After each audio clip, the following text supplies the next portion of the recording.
Baik, Assalamualaikum warahmatullahi wabarakatuh. Perkenalkan, kami dari kelompok 7 ingin mempresentasikan hasil kerja tugas kelompok kami dari mata kuliah web manajemen. Kami di sini akan menjelaskan tentang pengerjaan web dan lalu seberapa penting website dalam marketing. Jadi next.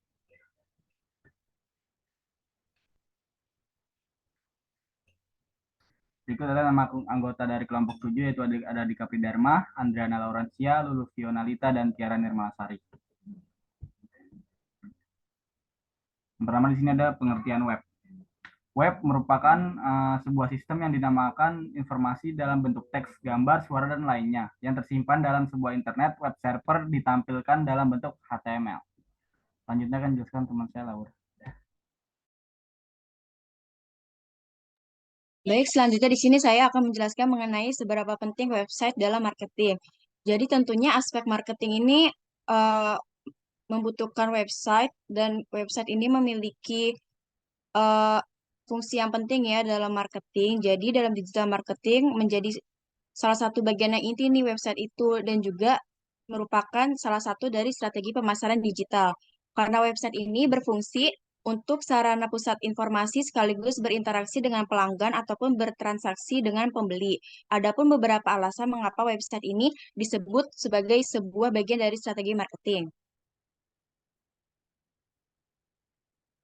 Di sini saya akan menjelaskan mengenai kelebihan marketer jika ia menggunakan website. Yang pertama adalah lingkungan yang dijangkau itu luas. Jadi website sangat membantu untuk menjangkau konsumen yang lebih besar, bahkan secara global. Dengan adanya website, sebuah perusahaan atau bisnis bisa memperkenalkan produk dan layanan yang mereka miliki ke orang-orang yang masuk ke dalam target pasar mereka di belahan dunia lainnya, tanpa harus effort untuk membuka toko fisik di setiap tempatnya.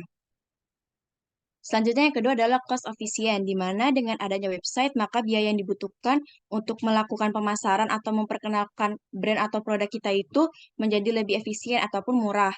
Karena sebuah perusahaan hanya perlu mengeluarkan biaya untuk maintain website, dibandingkan dengan tidak adanya website, maka sebuah perusahaan atau marketer harus mengeluarkan banyak biaya untuk menyebarkan poster yang berisi iklan di beberapa tempat dan bahkan ke banyak kota agar lebih dikenal oleh banyak orang. Untuk materi selanjutnya akan dijelaskan oleh rekan saya.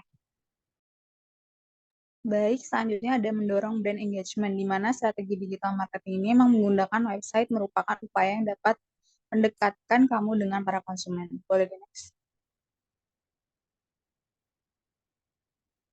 Dan berikutnya ada kemudian untuk mengevaluasi. Dengan mengevaluasi data, perusahaan dapat mengidentifikasi tren, melacak kinerja kampanye, dan mengambil tindakan perbaikan atau penyesuaian yang diperlukan. Next. Data lebih akurat. Informasi ini jelas akan sangat membantu dalam melakukan analisis sesuai dengan kebutuhan para pelanggan tersebut, seperti produk apa yang dibutuhkan, cara berbelanja, metode pembayaran paling disukai, dan banyak informasi lainnya. Boleh next. Selanjutnya akan dijelaskan oleh rekan saya. Selanjutnya yaitu model web seperti apa yang paling baik untuk melakukan pemasaran. Menurut kelompok kami, model website yang terbaik yaitu menggunakan website e-commerce. Boleh di next. Mengapa e-commerce? Karena seperti yang dapat dilihat di tabel data yang di samping, di Indonesia jumlah pengguna e-commerce terus meningkat dan dapat diproyeksikan jumlahnya mencapai 196,47 juta hingga akhir 2023.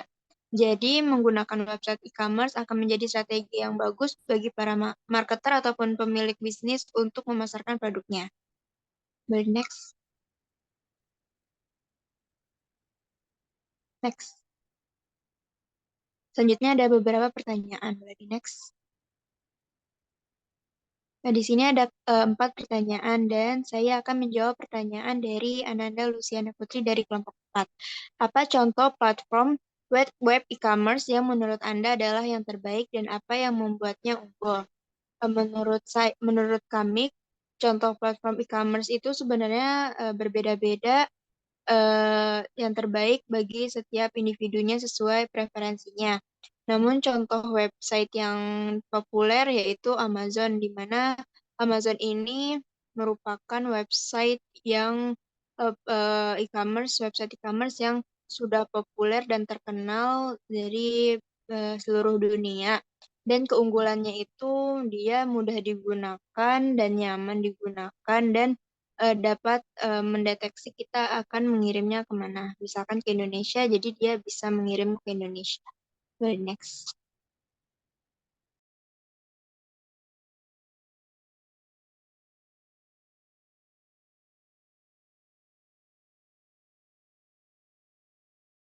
Baik, saya di sini akan menjawab pertanyaan dari Ami Putri Handayani. Pertanyaannya, pada PPT sempat dibahas mengenai brand engagement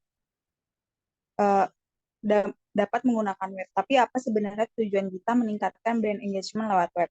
Brand engagement sendiri melalui web adalah usaha dalam menciptakan persona melalui web. Kita mencoba membangun persona yang ingin kita bangun di benak pengguna dan membantu mereka membentuk hubungan emosional dengan merek kita. Jadi brand engagement ini tidak sebatas membuat merek kita dikenal oleh audiens potensial atau mudahnya target pasar kita, tapi juga dikenal dengan baik oleh seluruh masyarakat. Selanjutnya akan dijawab oleh rekan saya. Baik, selanjutnya di sini saya akan menjawab pertanyaan dari Wana Melani. Wana Melani ini bertanya tentang mengingat situasi e-commerce memiliki dampak yang besar pada bidang marketing, jadi tentu marketer harus terus menjaga keamanan websitenya. Nah, dari kelompok 7 sendiri, adakah tips yang bisa diberikan untuk menjaga keamanan situs e-commerce? Keamanan situs e-commerce penting untuk selalu dijaga, karena sekali saja terkena insiden, kepercayaan pelanggan dan investor dapat berubah seketika. Menjawab tentang tersebut, kami dari kelompok 7 ingin memberikan sedikit tips untuk meningkatkan keamanan website e-commerce. Yang pertama itu gunakan SSL dan ikuti standar keamanan PCI dan DSS. Secure Socket Layers atau SSL berguna untuk autentikasi website dan perlindungan data, sedangkan mengikuti standar keamanan dari PCI DSS berguna untuk keamanan sistem transaksi keuangan di situs e-commerce. Yang kedua itu ada lengkapi website dengan DDoS dan aplikasi firewall. Saat ini banyak aplikasi pihak ketiga seperti Cloudflare, Sucuri, dan sebagainya yang dapat diandalkan untuk mitigasi serangan DDoS. Demikian untuk firewall dapat bermanfaat untuk mencegah serangan seperti SQL injection dan cross-site scripting atau yang disebut XSS. Selanjutnya itu selalu update. Selalu update ini merupakan hal yang umum. Insiden keamanan banyak terjadi karena sistem yang tidak diupdate. Kode lama dapat memberikan pintu gerbang untuk para penyusup. Selalu update sistem untuk menjaga keamanan situs e-commerce Anda. Selanjutnya ini ada memiliki keamanan berlapis seperti autentikasi multifaktor dan password yang lebih kuat, sistem verifikasi alamat atau EVS, dan sistem peringatan keamanan dapat lebih menjaga keamanan situs e-commerce. Selanjutnya akan dijelaskan oleh teman saya. Baik, di sini saya Andriana Lorencia izin menjawab pertanyaan dari Revina Hanizah dari kelompok 5. Pertanyaannya adalah apa kelebihan utama dari platform e-commerce yang membuatnya menjadi pilihan yang lebih baik dibandingkan dengan pesaingnya? Jadi kelebihan utama dari platform e-commerce ini adalah kemampuan untuk menyediakan beragam produk dan layanan dalam satu tempat, memberikan kenyamanan kepada pelanggan dengan berbagai opsi pembayaran, serta memberikan insight data yang mendalam untuk meningkatkan pengalaman belanja. Baik, demikianlah pemaparan materi dari kelompok 7 dan juga sesi tanya jawab. Lebih kurangnya mohon maaf. Wassalamualaikum warahmatullahi wabarakatuh.